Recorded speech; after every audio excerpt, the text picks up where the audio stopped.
Ang primary operator ng UV flatbed machine dito sa Felix.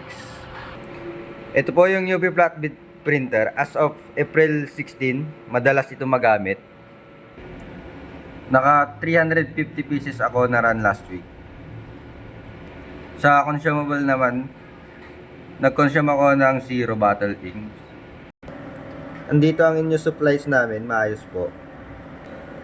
Dito naman ang stock at unused updated ng inventory reports as of kahapon po.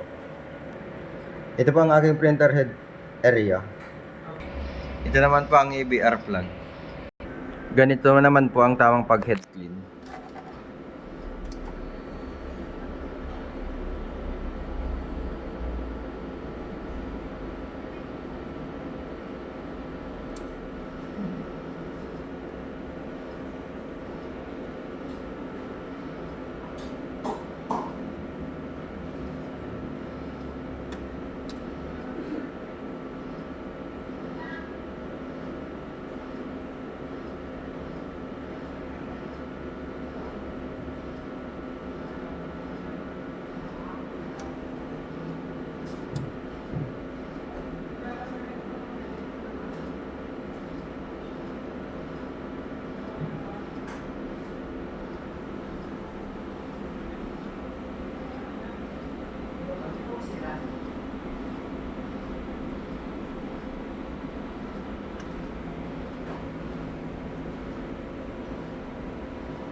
Ito naman po ang nozzle check.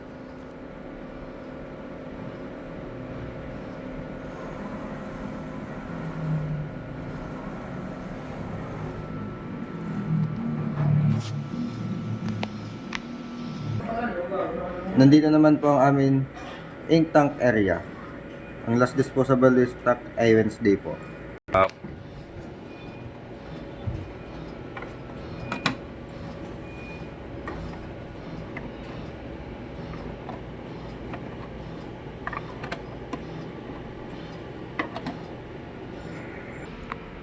Nilinis ko po yung printer every Wednesday kaya malinis po ito.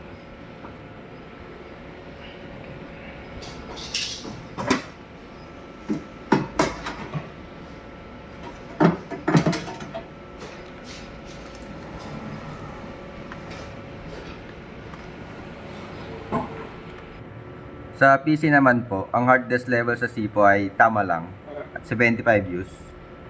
May updated antivirus, USB blocker para iwas virus po. Nag-delete ako this week ng 3 GB na file. Yan lang po, thank you.